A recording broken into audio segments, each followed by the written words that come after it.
The red dot appeared before Clara could finish pouring the coffee.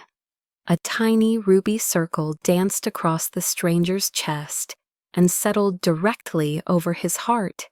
"Don't move," she shouted, her voice slicing through air, thick with coffee and midnight rain.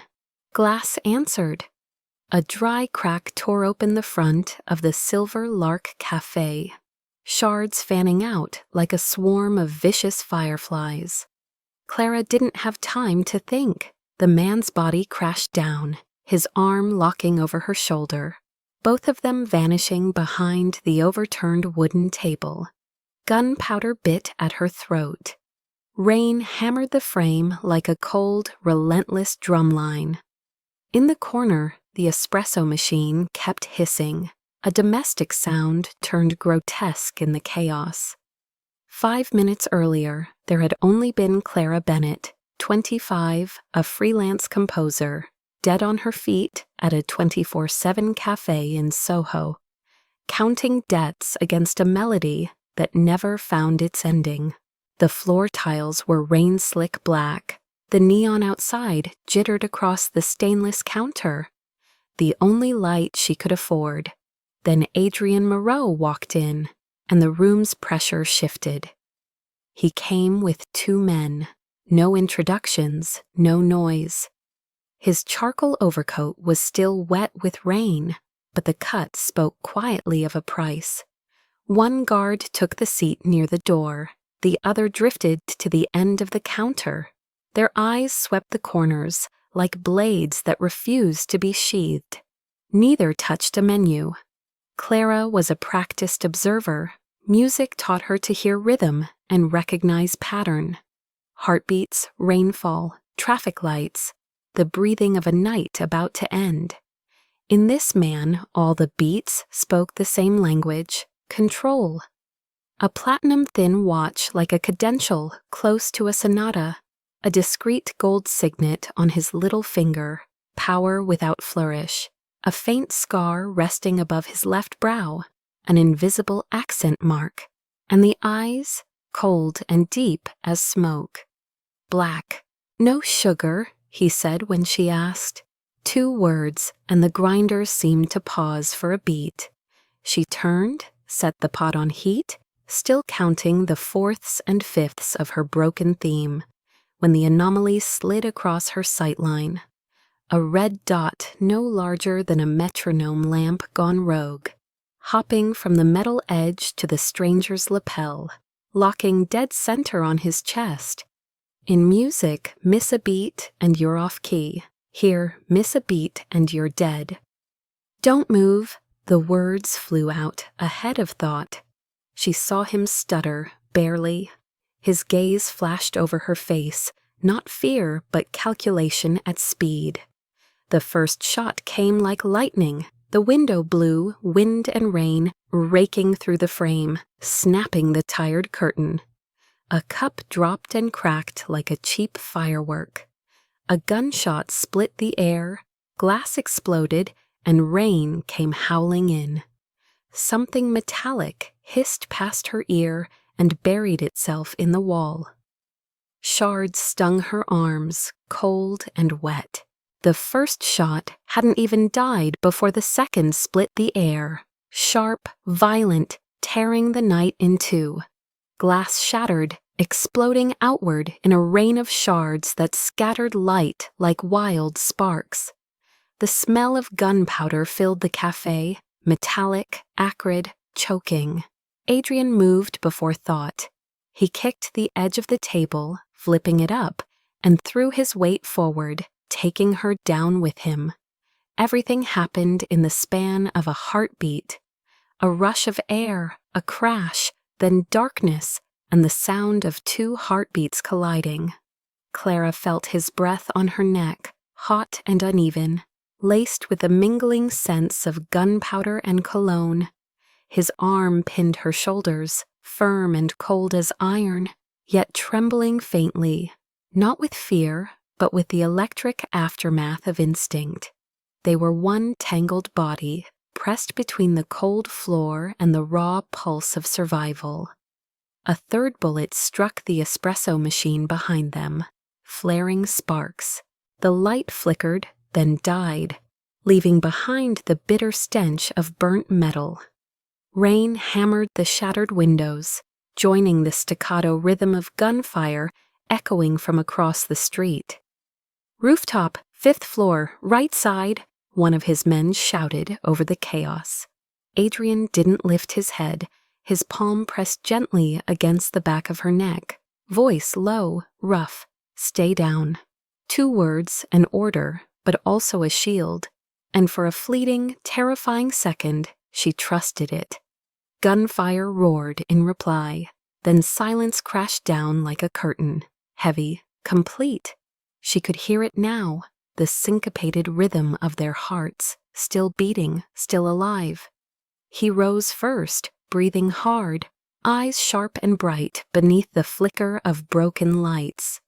"How did you know?" His tone was quieter now, the steel edged with something else, curiosity, maybe even disbelief. Clara pushed herself up, brushing glass from her skirt. Her fingers shook. "I'm a composer," she said, voice hoarse but steady, eyes finding his. "I recognize rhythm in sound and in light." He studied her for a moment, gaze unreadable. Rain pattered through the broken window, scattering silver on the floor. Slowly, he nodded, the corner of his mouth twitching into something almost like a smile. "Rhythm," he murmured, "and you just saved my life by breaking one." She didn't answer. Her eyes drifted across the wreckage, the shards of glass, the overturned chairs, the river of spilled coffee crawling across the tiles like diluted blood. The scent of smoke and rain twisted her stomach. A few minutes ago, she'd been a tired barista trying to make rent. Now she was sitting in the middle of a war zone beside a man the tabloids called untouchable. Sirens began to rise outside, blue and red flickers strobing across the wrecked café. Adrian glanced toward the window. "Police," he muttered. Clara scrambled to her feet. "Good, they can help?" "No." He cut her off, his tone quiet but unyielding. The wind caught his coat, spreading it behind him like a dark wing. "If they see you, he'll know, and he'll come again before they finish their paperwork." She backed away. "I don't even know what this is. I don't know who you are."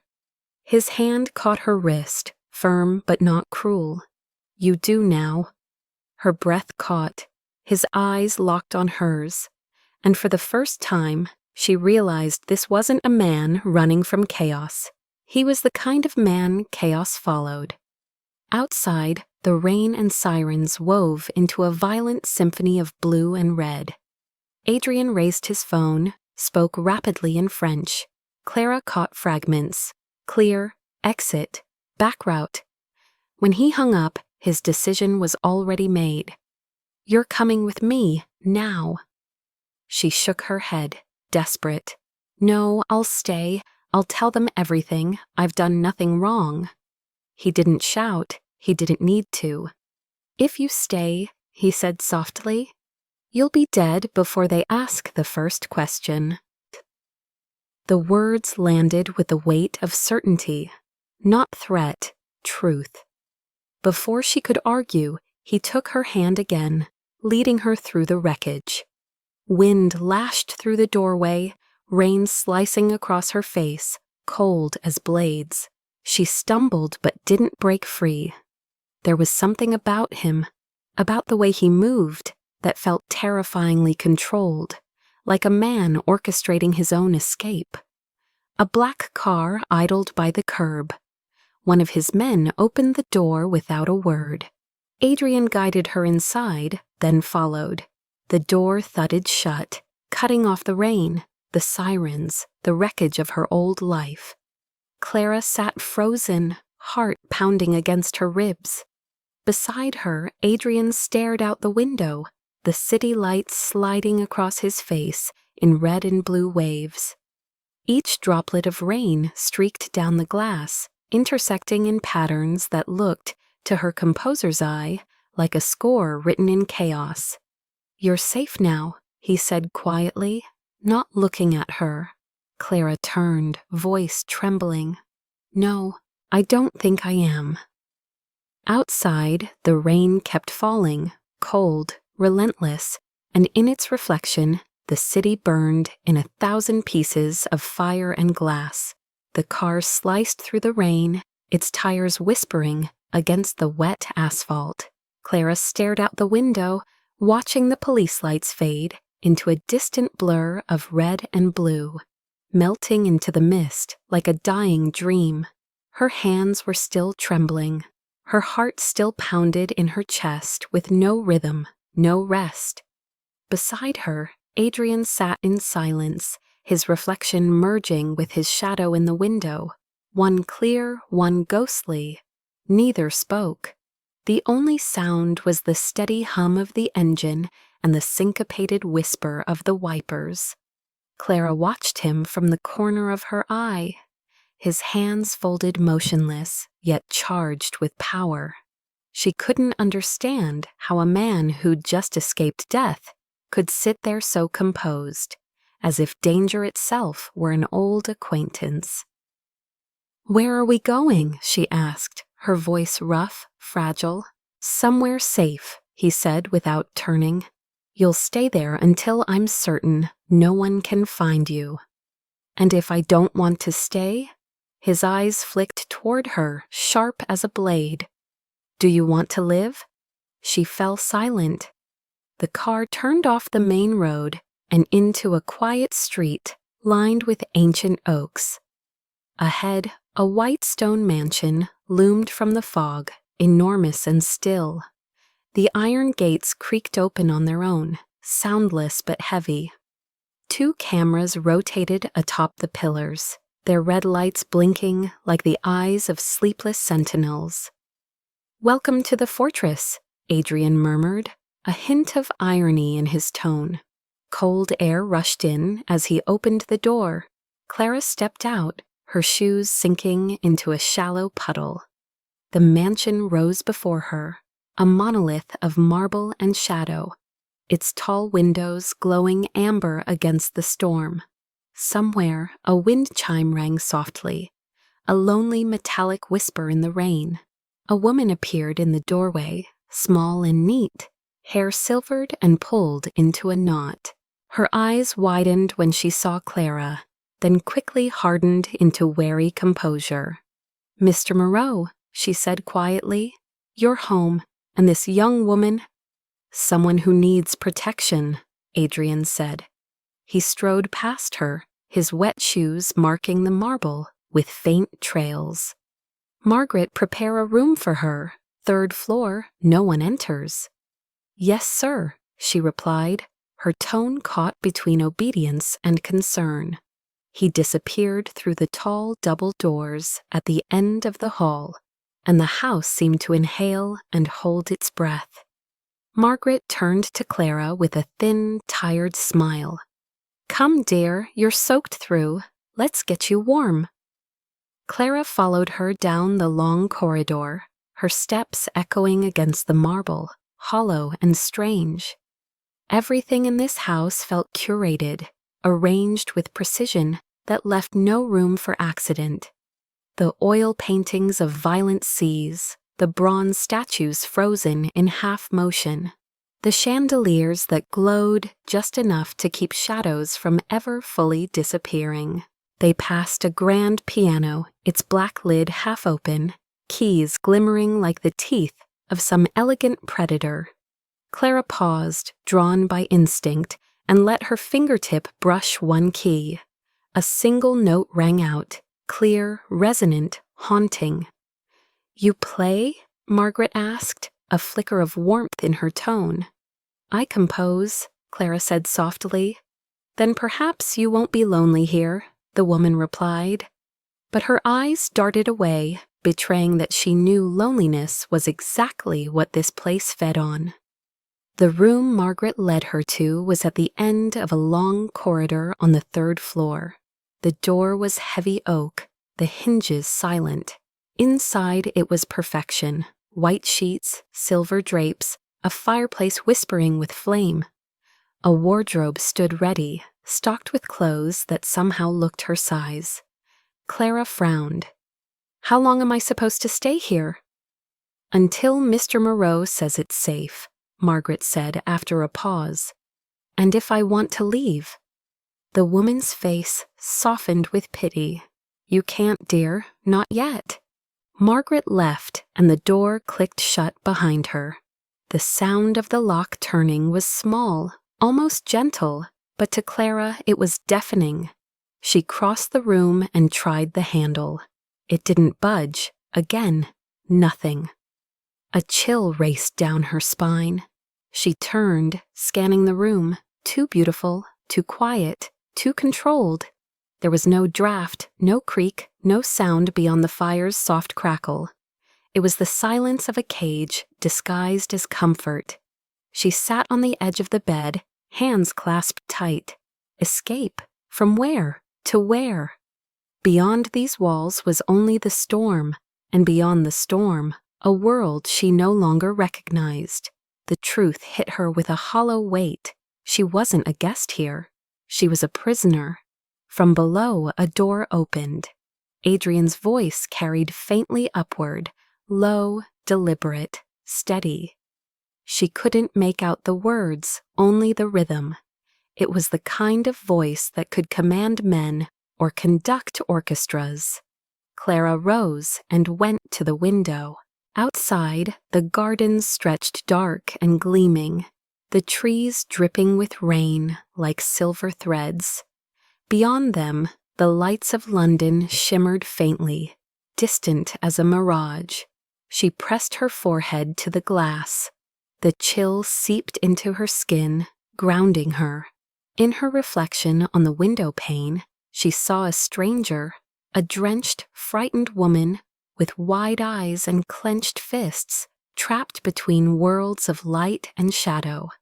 And somewhere below, the man who'd brought her here, Adrian Moreau, was already moving the next piece on a chessboard she couldn't see.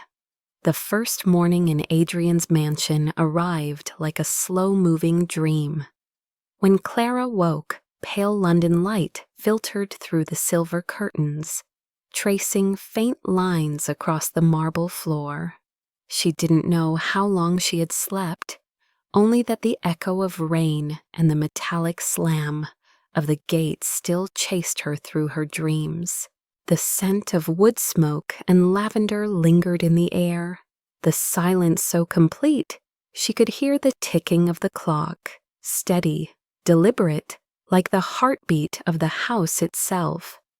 On the table lay a silver tray, steaming black tea, toasted bread, and a folded note written in strong, deliberate handwriting. "Breakfast. Margaret will show you around. A.M." The ink was slightly smudged, as if written quickly, but the lines were bold, certain. Something in that writing made her chest tighten, not with fear, but with something stranger, like curiosity disguised as caution. Margaret appeared right as Clara was staring at the note, holding a gray wool cardigan. "It's damp outside," she said softly. "You should see the house. It helps to know where you are." By daylight, the mansion was even more overwhelming. The hallways stretched endlessly, ceilings heavy with chandeliers that shimmered like frozen rain. Every wall bore a painting: stormy seas, winter forests, portraits of women with eyes too sad to forget. Clara's footsteps echoed in rhythm, a sound that felt both alive and hollow. Margaret led her into the grand salon.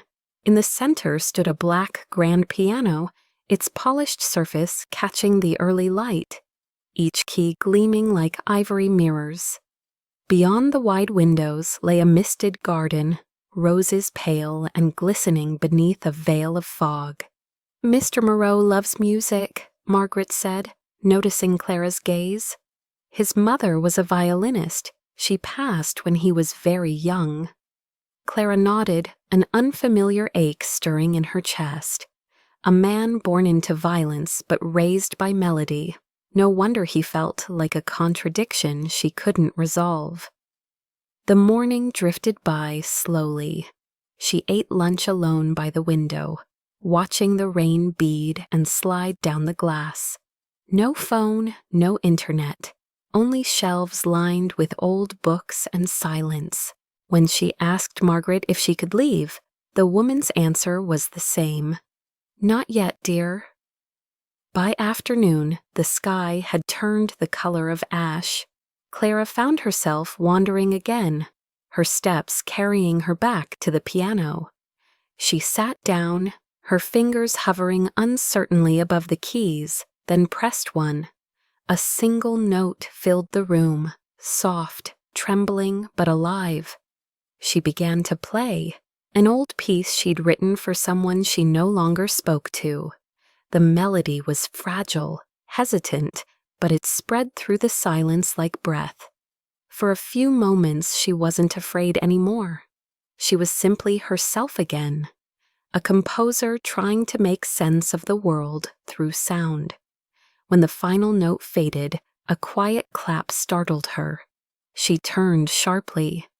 Adrian stood at the doorway, rain still glistening on his hair, sleeves rolled up, eyes half-shadowed and unreadable. "Not bad," he said, voice low, rough around the edges. Debussy would approve. "How long were you standing there?" "Long enough to know you don't belong in a place like that café," he said. "I didn't choose it," she replied, her tone sharp despite the tremor in her chest. "I just needed to survive." He stepped closer, his gaze holding hers. "And you still are, just somewhere else. As a prisoner?" A pause, then softly, "As someone under protection." The words didn't comfort her. They only deepened the strange, charged air between them. He stopped beside the piano and placed a small wooden box on its lid. "This is for you." Inside lay a set of graphite pencils, sheets of music paper, and a vintage fountain pen, the kind only a musician would know to buy. "To keep your mind occupied," he said. Clara's hands trembled slightly as she touched the paper. She couldn't tell whether this was kindness or another kind of control. A cage gilded in art, but a cage nonetheless. "Do you always do this?" she asked quietly.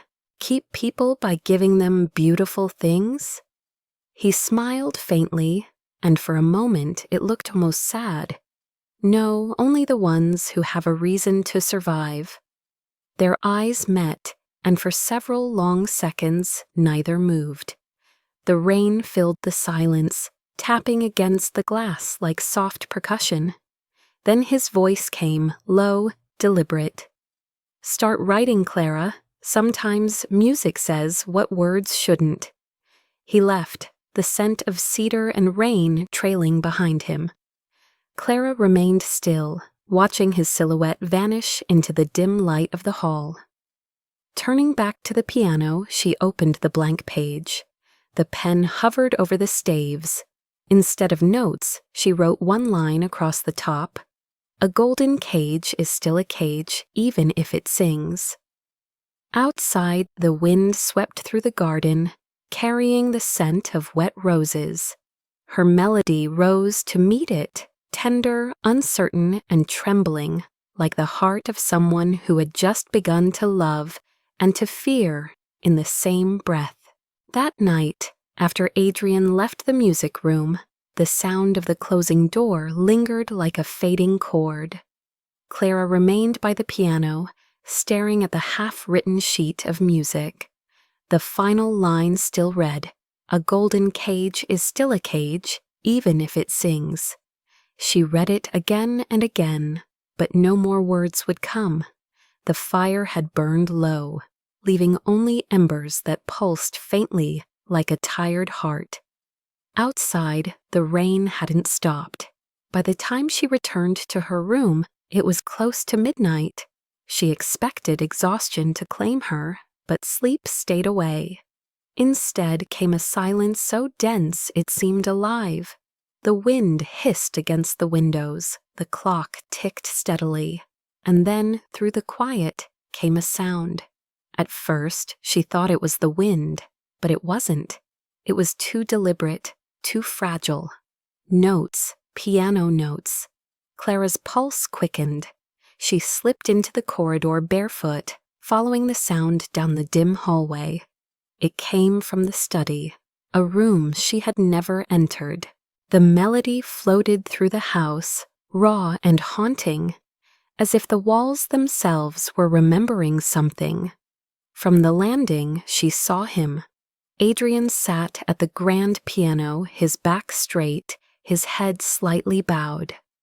The firelight washed over him, carving gold into his dark hair, his hands, his profile. The rest of the room was drowned in shadow. For a long moment, Clara just watched. This wasn't the man who commanded silence with a glance. This was someone else entirely, someone stripped bare, playing not for an audience but for ghosts. The melody had no form, no rhythm, only emotion. It rose and broke like a tide. Each note carried sorrow, defiance, and something deeper. Loneliness so profound, it vibrated in her bones. The floor creaked under her step. Adrian paused but didn't turn. His voice came quietly, rough from fatigue. "How long were you planning to listen, Clara?" I wasn't spying," she stammered. "I heard the music. I thought that someone might need to be heard." He finished for her, his tone softening. She nodded, stepping into the light. He turned his head slightly, and the fire's glow caught his eyes. They were tired, yes, but human. "Sit," he said. "Music deserves an audience." She sat across from him, near the fire. The study was different from the rest of the mansion. Less polished, more alive. Papers covered the desk, maps, handwritten notes, scattered sheet music. On one corner stood a silver-framed photograph, a stern man with the same sharp eyes as Adrian. "Your father?" she asked softly. Adrian nodded. "Lucien Moreau, a legend or a monster, depending on who you ask." He paused. "When he died, I tried to rebuild what he left behind, to make it clean. But men who live in shadows don't like the light. They called me a traitor." "And the shooting at the café?" He exhaled slowly. "Them, my own people, someone I trusted. I don't know who yet. They want me gone, to replace me with someone who'll do the old dirty work again." "Aren't you afraid?" He gave a dry laugh. "Always, but fear changes nothing. You learn to live with it, like you live with a scar." The firelight deepened the lines of his face, turning him into a portrait of quiet ruin. Clara realized then that behind his control was a man trapped by inheritance, as much a prisoner of his world as she was of his house. "You're not just trying to do what's right," she whispered. "You're trying to make amends." His gaze flickered, breaking for just a second before he looked away. "Maybe, but for whom? For my father? For myself? I don't know anymore." They fell silent. The fire crackled softly, its glow flickering across their faces. Two figures caught between shadow and light. "My father used to say," Adrian murmured, "that the strongest man is the one who hides his wounds. But I think he was wrong." "Why?" she asked. "Because sometimes," he said, looking straight into her eyes, "the wound is the only thing that reminds you you're still human." Her breath caught. In that moment, she saw not power or menace in him, but pain, and something dangerously close to vulnerability. "Go to bed, Clara," he said quietly. "Tonight I don't need an audience." She rose, hesitating at the door. He was already turned away, his figure lit by the fire, a man bound to ghosts he could never outrun. In the hallway mirror, she caught her reflection, and behind it, faintly, his. Two shapes, one walking away, one still burning in the background like an echo. That night, sleep never came. Only the music did, soft, broken, endless, twining through her heart like a secret she wasn't ready to understand. Somewhere deep down, Clara knew she was no longer just someone under his protection. She was already part of his melody, a song beautiful enough to destroy them both. Time moved differently inside the Kensington mansion. Days and nights blurred together, marked only by the sound of piano keys and the steady rhythm of rain. Clara adjusted to the strange stillness, breakfasts in silence, hours spent composing by the window, overlooking the misty garden, and fleeting moments when Adrian's shadow passed through the hallways, his gaze brushing hers like static. One morning, while she was testing a new melody in the drawing room, he appeared. No sound, no warning, just his reflection on the polished surface of the piano. "You changed the rhythm here," he said, leaning casually against a marble column, voice low and even. "It throws the balance off." She looked up, frowning.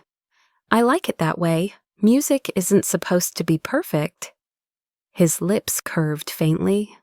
"No, but too much dissonance, and people lose their way." She smiled, soft but defiant.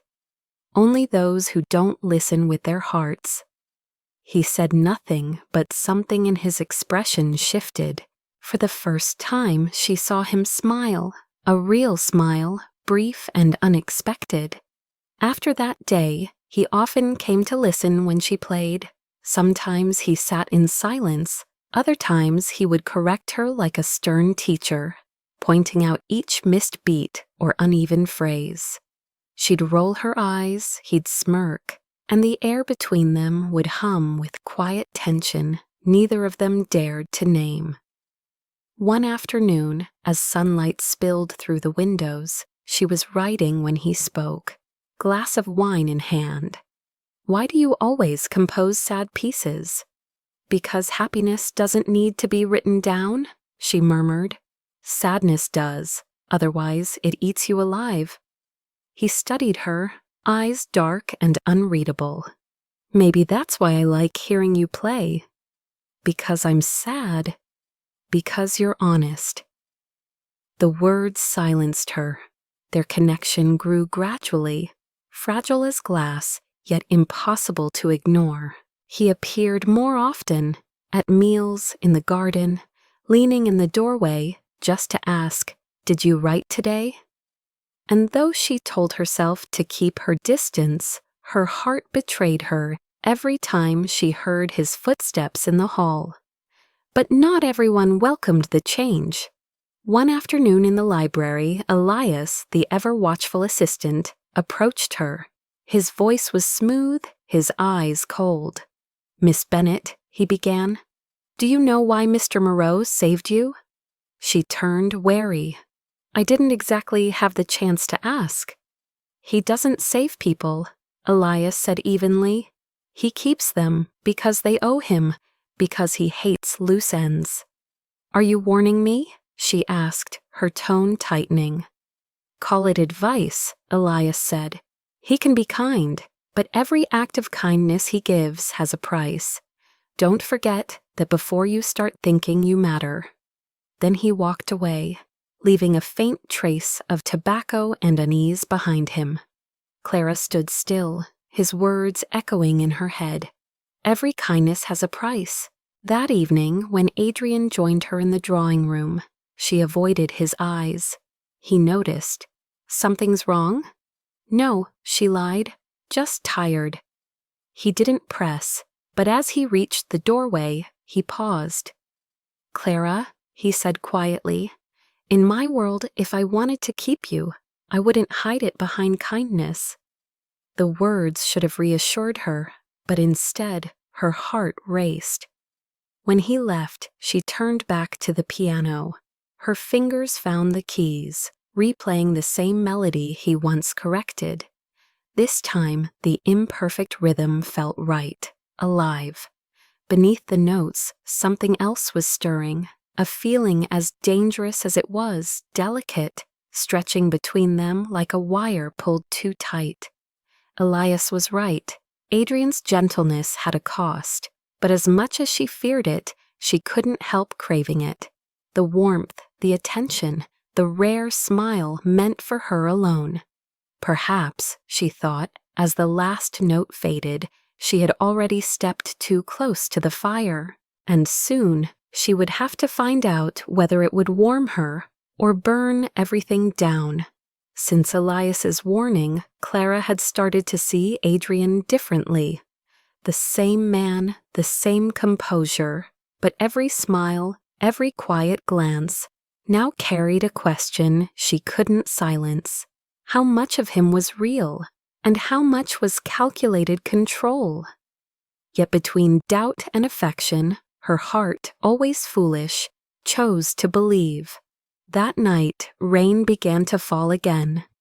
Adrian was with her in the drawing room, listening to the soft melody she had just composed. He seemed distant, his gaze fixed somewhere beyond the music. When his phone buzzed, he answered immediately. "I'm listening. Send me the full report. Confirm before you move." His voice hardened, eyes narrowing as he processed whatever he heard. When he hung up, the warmth in the room vanished. "What happened?" she asked. He hesitated. "A man I trusted betrayed me. Nicholas Vance, head of the Paris division. I need to confront him. Now, it's pouring outside. All the more reason. They strike when I'm comfortable. I can't wait." He buttoned his coat, movements sharp and precise. "Stay inside, Clara. Don't open the door. Don't answer anyone. Whatever you hear, stay still." The way he said it made her blood run cold. She nodded silently. He paused at the door, looking at her one last time, his voice gentler than it had any right to be. "I'll be back before dawn." Then he was gone, swallowed by thunder. The house felt emptier than ever. She waited by the piano, listening to the relentless rain, watching the clock crawl toward morning. 1 hour, 3, almost 5. Then came the sound of the gates. Tires crushed wet gravel. Adrian stepped out of the car, soaked, disheveled, streaked with blood and mud. His eyes were metallic, cold, and furious.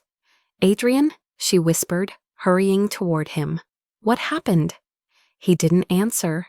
He threw his gloves onto the table, the blood smearing across the marble. Vance was innocent. Her breath caught. "What?" "Innocent," he said again, his voice low and raw. "It was a setup." He turned, slammed his hand on the table, glass shattered. "Someone wanted me to believe he was the traitor. I moved too fast, and now he's dead. I lost the one man who'd never betray me." He let out a short, broken laugh. "I thought I was in control.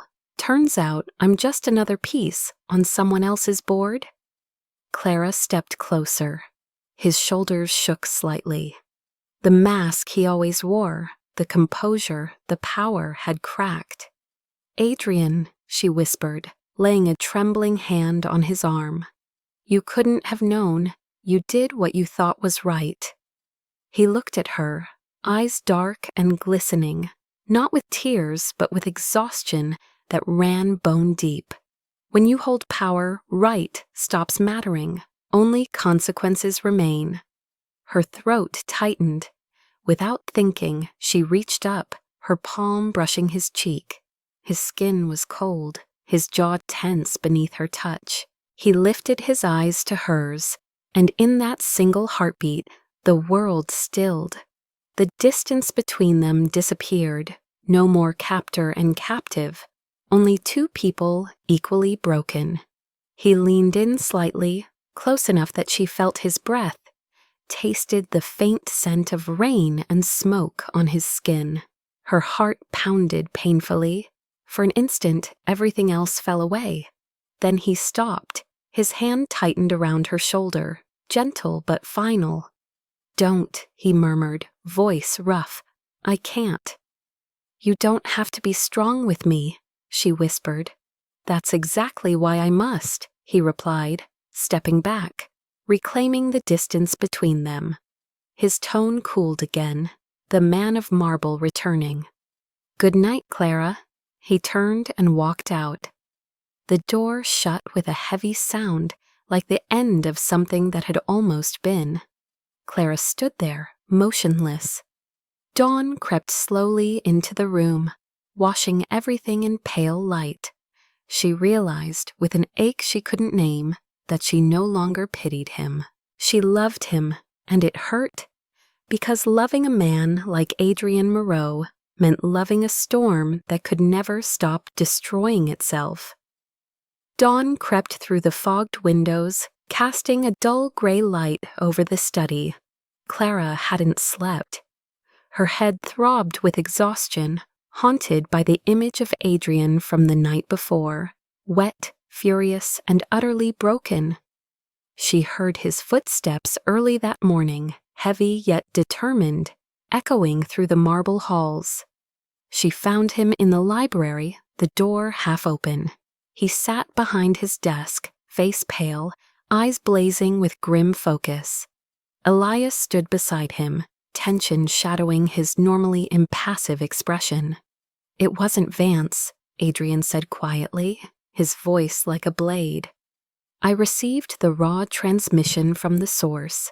They wanted me to kill him, to hide the real traitor." He hit play. A distorted voice filled the air. "Let him take out Vance. Once blood spills, the board will have reason to replace him." Clara felt a chill crawl up her spine. "Who is that?" Adrian looked up, bitterness flickering across his features. "Victor Harlow, my father's old advisor. He still holds power in the board. Still thinks he can pull the strings like I'm a puppet." He stood abruptly. "He'll answer for it." Within hours, it was over. The recordings forced Harlow off the board. He vanished before the police could touch him. Elias handled the fallout, and Adrian returned, not triumphant, but hollow. "It's done," he said simply. "Harlow's gone, for now." She wanted to ask if he felt relief, but something in his eyes told her not to. Some victories were just quieter kinds of pain. Later that day, she approached him. "I want to go back to my flat," she said. "Just once. I need to retrieve something personal." "It's not safe," he warned. "I'll go with Elias," she insisted. "1 hour, Adrian, please." He studied her, then nodded. "Be back before dark." The city was drenched in rain again. The car stopped in front of her old building, the same cracked steps and flickering hallway lights, greeting her like memories that hadn't moved on. Elias followed, silent as ever. Her flat was exactly as she'd left it, small, dusty, lifeless. She crossed the room, opened the old wardrobe, and pulled out a wooden box. Inside lay her father's keepsakes, a silver pocket watch, a few faded letters, and a photograph. The sight of it stopped her breath. Her father, Edward Bennett, stood beside another man, tall, stern, unmistakably familiar, Lucien Moreau. Her fingers trembled. Turning the photo over, she read the note scrawled on the back. "Edward and Lucien, after the Blackstone Project, 1999. She unfolded one of the letters. The paper was brittle, the ink faded, but the words burned. "Maria, my love, I made a terrible mistake trusting Victor Harlow. He said Lucien approved the investment. When the funds vanished, he framed me. Lucien believed him. I was given 24 hours to disappear before they made it final." Tell Clara her father loves her. Tell her I'm sorry. Harlow is the snake in their garden. I was just too blind to see. By the time she reached the end, tears blurred the ink. The letter shook in her hands like something alive. Every piece of her life, the loss, the poverty, the shame, had a name now, a face, a legacy rooted in the same house where she now lived as a guest. Lucian Moreau had destroyed her father. She stared at the photo again, Edward smiling, trusting, beside the man who would condemn him. She imagined the moment Lucian signed the order, never questioning, never caring. The room tilted. "Miss Bennett," Elias said softly, "we should go." She nodded faintly, slipping the letter into her coat pocket. The rain hit her face as they stepped outside, cold and merciless. On the drive back, the world became a blur of gray. She barely heard the engine or Elias's voice. All she could hear was the truth echoing inside her. The man who had ruined her family's life was Lucian Moreau, the father of the man she was beginning to love. A love built on ashes, a wound inherited from their fathers. And Clara knew, whatever this fragile bond between her and Adrian was, it could never truly survive the weight of that truth. Rain still clung to the city when Clara returned to the Kensington mansion. The sky hung low and gray, pressing down like a weight. She stepped out of the car, coat soaked through, clutching the bag that held her father's letter and the photograph. Elias said nothing as he opened the door for her, just nodded once. The heavy doors closed behind her with the sound of finality. She didn't hesitate. Her footsteps echoed through the marble corridor, her pulse loud in her ears.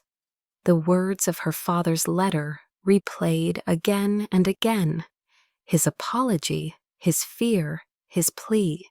By the time she reached the study, her hands were trembling, not with fear, but with fury.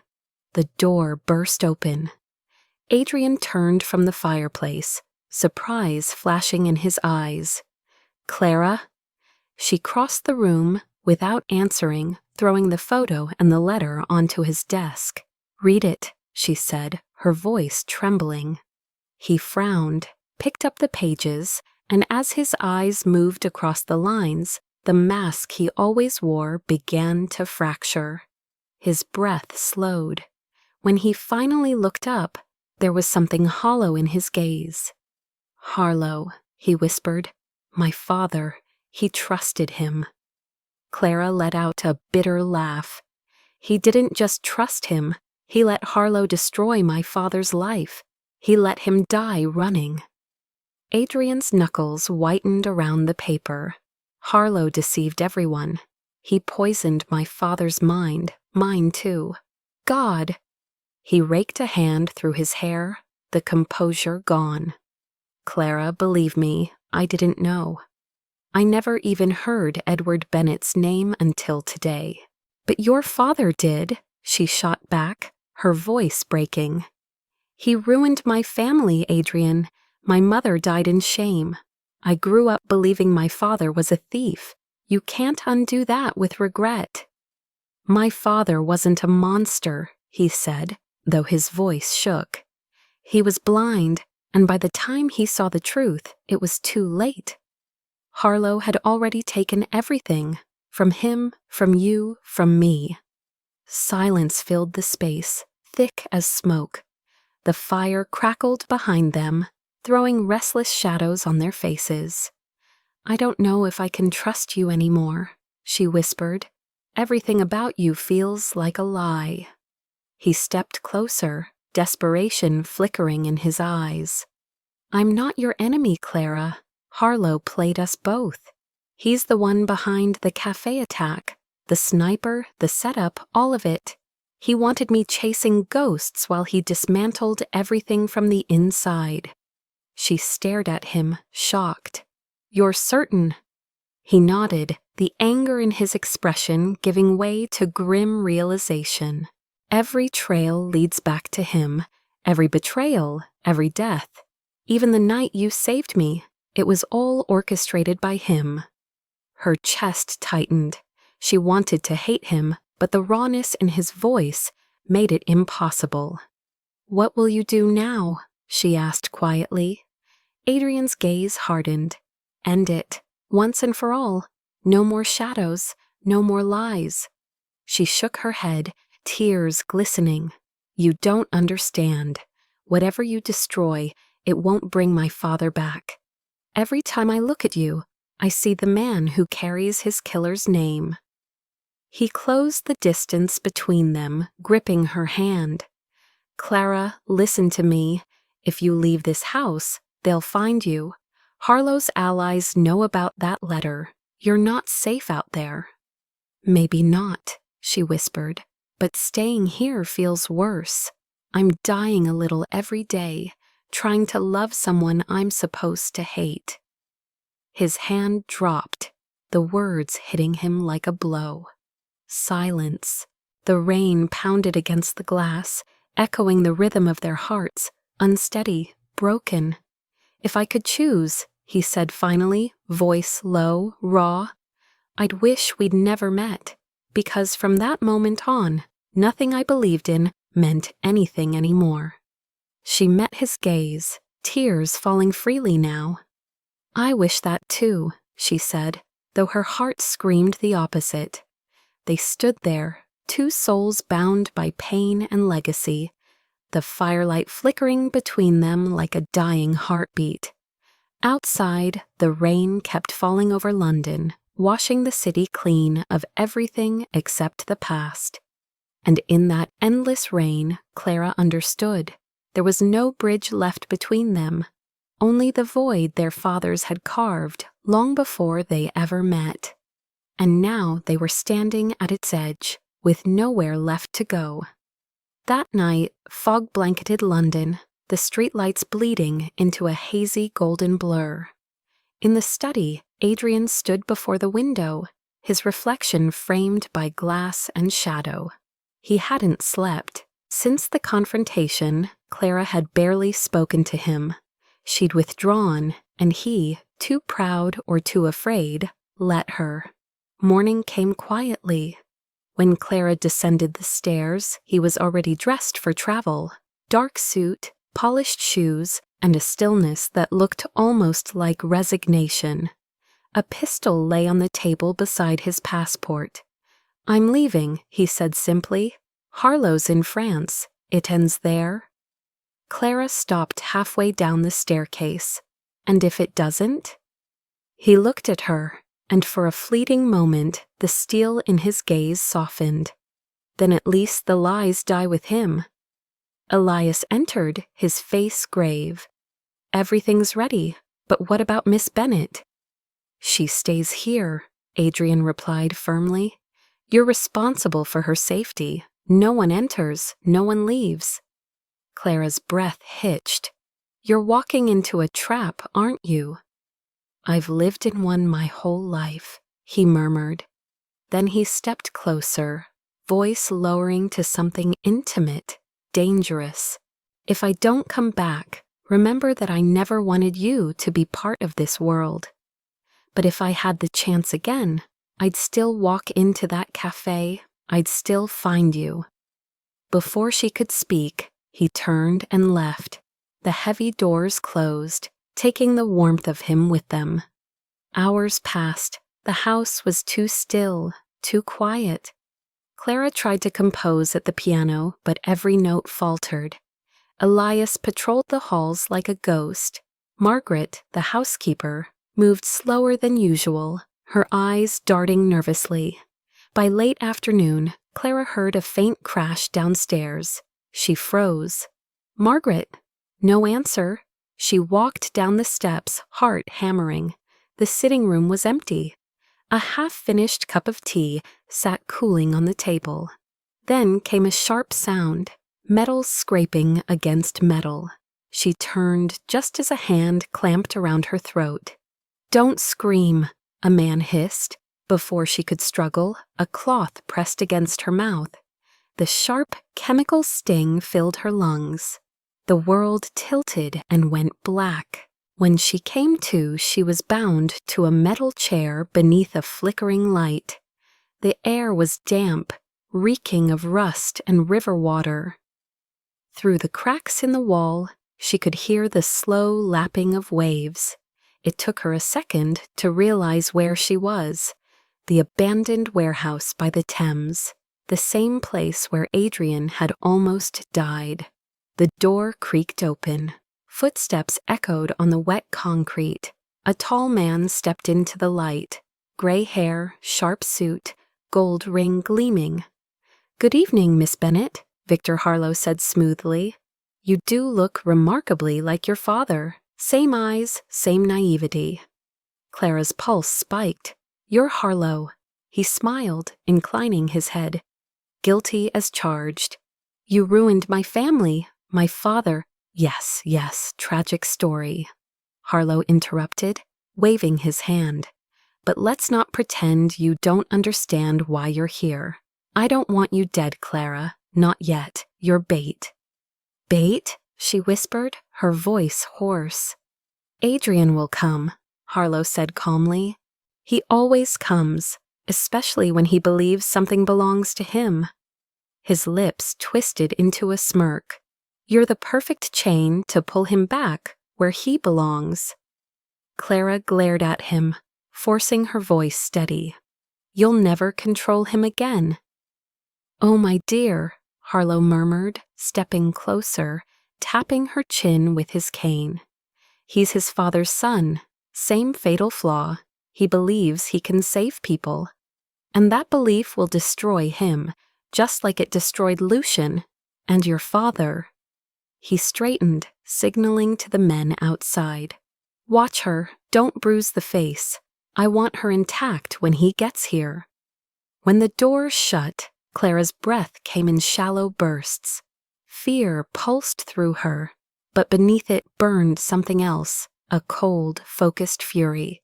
She scanned the dim room. Rusted beams, frayed ropes, a single barred window. Every sound outside, the wind, the water, the faint hum of the city, brought back that night at the café.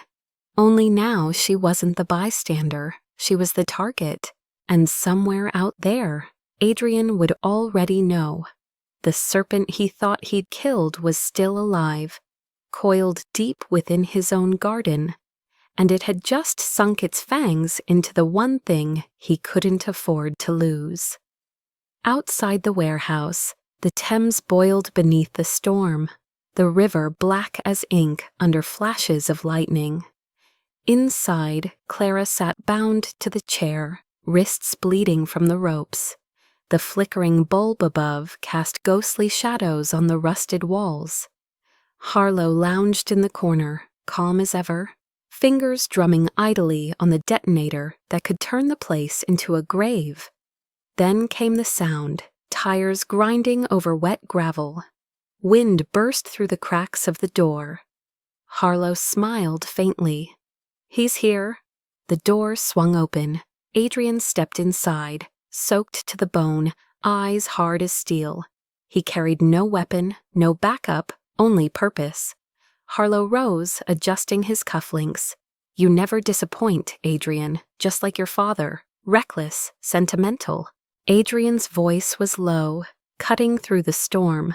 "Let her go."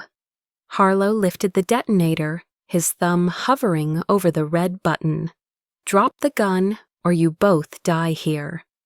"I didn't bring one," Adrian said coldly. "And you should know by now, I never walk into a fight without deciding how it ends." Harlow's eyes narrowed. From above, a faint metallic sound echoed. Then a gunshot cracked like thunder. One of Harlow's guards dropped instantly, blood splattering the concrete. Elias emerged from the steel beams, rifle steady. Harlow spun, startled, but too late.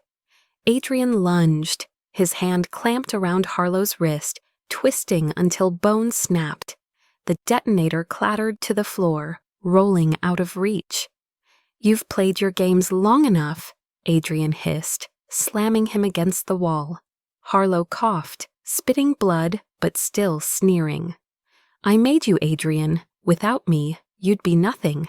Just another coward trying to wash away your father's sins. Adrian's grip tightened. His voice was almost a whisper, deadly and calm. My father's mistake was forgiveness. He drew a gun from Harlow's own holster, pressing it to his chest. I don't make the same one. The shot echoed once. Harlow collapsed, eyes wide, disbelief frozen on his face. The smell of smoke mingled with the damp air. Adrian stood still for a long moment before turning toward Clara. She was shaking, tears streaming down her face. When he untied her, she didn't pull away. You came, she whispered. I promised, he said, voice hoarse, and I keep my promises. Elias approached quietly. We need to go. His men won't be far. Adrian nodded, pulling Clara to her feet. She stumbled, and he caught her, steady and sure. Together they stepped out into the storm. Sirens wailed in the distance, blue lights flickering faintly through the mist. The warehouse stood silent behind them, a dying beast finally at rest. Clara turned once more to look back. The place where everything began was now only ruin. The rain washed the blood from the steps, carrying it into the river that never forgot. Adrian took her hand, his grip firm but gentle. There was no triumph in his eyes, only exhaustion and something softer beneath it. What happens now? She asked quietly. He met her gaze. Now we live, he said, for the ones who never got to. The rain fell harder, blurring the lines between past and present, guilt and grace. As dawn broke over the Thames, they stood side by side, survivors of a war neither had chosen but both had ended. And in that fragile stillness after the storm, Clara realized that sometimes salvation doesn't come from justice or vengeance, but from two broken hearts choosing, against all odds, to keep beating. Dawn crept slowly over London, reluctant and grey, the river still wrapped in mist. In St. George's Hospital, the corridors were hushed, the sterile scent of antiseptic hanging in the air. In the last room on the floor, Clara stirred awake. Her wrists ached beneath the bandages, but she was alive. Adrian sat beside her, half slumped in the chair, his shirt torn, arm bound in gauze. His eyes were rimmed with exhaustion, yet when she looked at him, they softened immediately. You shouldn't be here, she whispered. I'm not leaving, he said simply. Not while you're still in that bed. She let out a tired laugh. The police will find you. Harlow's dead. The city's already buzzing with theories about the explosion by the river. They'll trace it back to you. I know, he replied quietly, gaze fixed on the rain-streaked window. But it's over now. My father, Harlow, all of it. If they come for me, I'll answer.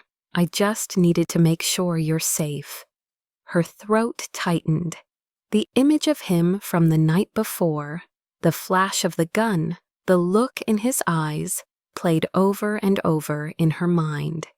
There was no triumph in that moment, only sorrow. Did it make you feel lighter? She asked softly. Ending it? He hesitated. No, just empty.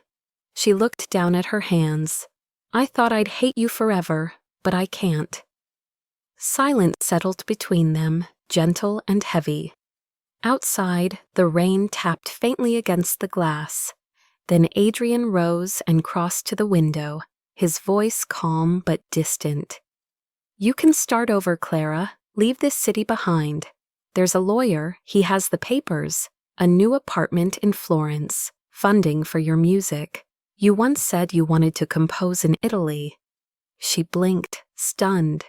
You're trying to make amends. He turned, a faint smile tugging at his lips. No, I'm trying to give you back what my family stole from yours, a future.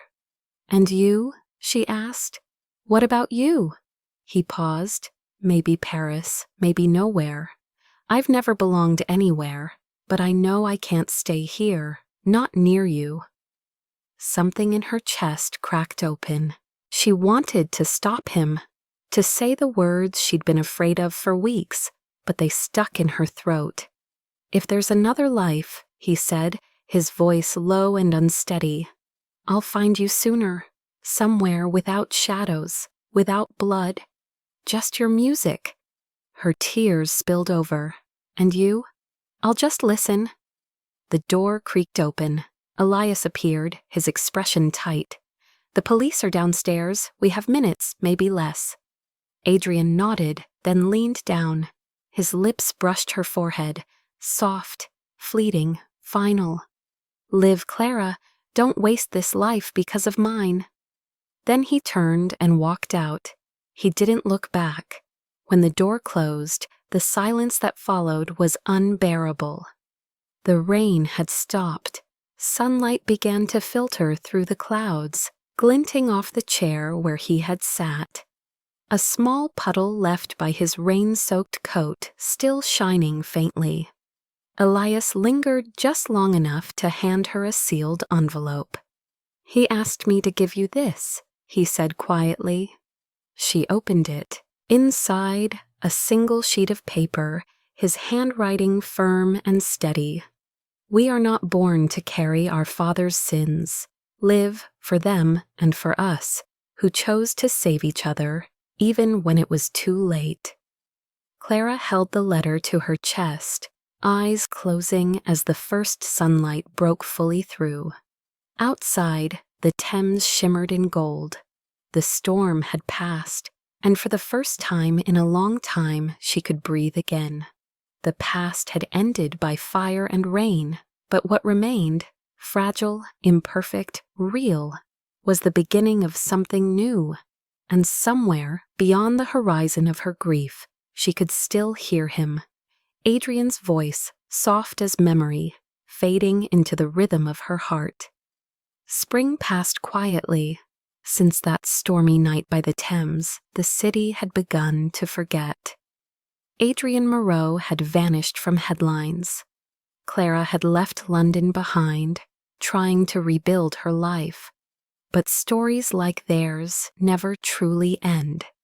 They only wait for the last truth to surface. 6 months later, under a gray, brightened sky, Adrian stood before a small seaside cottage.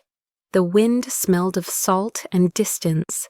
He looked older now, worn, yet his eyes still held the same quiet fire. In his hands was a worn leather folder, the last pieces of a decades-old lie. The door opened. An elderly man appeared, shoulders slightly bent, eyes sharp despite the years. "Edward Bennett?" Adrian asked. The man froze. "Who's asking?" "My name is Adrian Moreau," he said softly. "Lucien Moreau's son." Edward's breath caught. He nearly slammed the door, but Adrian's voice stopped him. "Please, hear me out. I'm not here for forgiveness. I'm here to return what was stolen." The name Lucien Moreau seemed to awaken ghosts. Edward trembled, gripping the doorframe. "Your family took everything from me, my name, my work, my wife." Adrian nodded. "I know, and I know my father believed a lie." He opened the folder, spreading out the papers. Harlow's falsified accounts, letters, bank transfers, hidden correspondences. "This proves you were framed, your records been cleared, your company shares restored. The world will know the truth." Edward stared at the documents, then at him. Tears welled in eyes dulled by years of exile. "For 30 years I lived like a ghost," he whispered. "And now you come to tell me it was all for nothing?" Adrian bowed his head. "I'm here because it should have been me bearing the weight of that truth, not you." At that moment, a familiar voice spoke from behind. "Father?" Edward turned. Clara stood in the doorway, her hair whipping in the sea wind. The world seemed to stop. For a heartbeat, neither moved. Then he stepped forward, trembling, and touched her face. "Clara, my little girl." She broke down, throwing her arms around him. The years of pain and silence dissolved in that single embrace. Outside, the waves crashed against the cliffs, as if echoing the release of everything they'd both carried for too long. Adrian watched from a few steps away, his expression unreadable. He should have felt relief, but what he felt was quieter, something like peace, mixed with the ache of knowing he no longer belonged in this picture. When Clara finally looked up, she found him standing by the edge of the garden, facing the sea. "How long have you known?" she asked. 3 months, he replied. "I needed to be sure before I told you. He deserved to meet you with the truth, not with hope." She studied him, the unshaven jaw, the weary eyes, the faint scar still visible under his sleeve. "You've done everything for me," she said softly, "but why do you still keep your distance?" He smiled faintly, eyes on the horizon. "Because every time I see you, I remember my father's sins. Some ghosts don't disappear, Clara. They just learn to live in silence." She stepped closer, the wind catching her hair. "And after this?" "I'll go back to France," he said, "end what's left." The sea roared below them, wild and eternal. "If I ever finish my last composition," she said, "I'll send it to you." He turned, meeting her gaze one last time. "And I'll listen, wherever I am." A moment later, he was gone, his figure fading into the gray mist, leaving only the sound of the wind and the sea. Clara watched until the horizon swallowed him whole, tears mingling with the salt air. A month later, in a sunlit apartment in Florence, Clara sat at her piano. The sheet before her bore a single title, written in blue ink, "The Last Rain in London." Each note carried a memory, his voice, his promise, the storm that began and ended everything. The melody rose and fell, like the tide, tender and mournful, until the final chord lingered, trembling before fading into silence. She closed her eyes. "Adrian," she whispered, "you said you'd listen." And somewhere, in that quiet afternoon light, she could almost hear him, faint as wind, steady as a heartbeat, answering from beyond the distance. "I'm listening, Clara. I always have been." Winter returned to London with rain. Fine silver drops fell over the glass dome of the Royal Albert Hall, glistening like memory. Inside, the audience settled, the murmur of anticipation echoing beneath the vaulted ceiling. Somewhere among hundreds of seats, one man sat alone in the shadows, Adrian Moreau. He had aged, though not by years alone. The lines around his eyes spoke of silence, exile, and choices paid in blood. He wore black, simple and unremarkable, yet every inch of him carried a gravity that could not be hidden. He did not come to be seen. He came to listen. The lights dimmed. Clara appeared on stage, dressed in pale silk, her hair gathered softly, her eyes calm and radiant beneath the glow. She bowed once, then took her seat at the grand piano.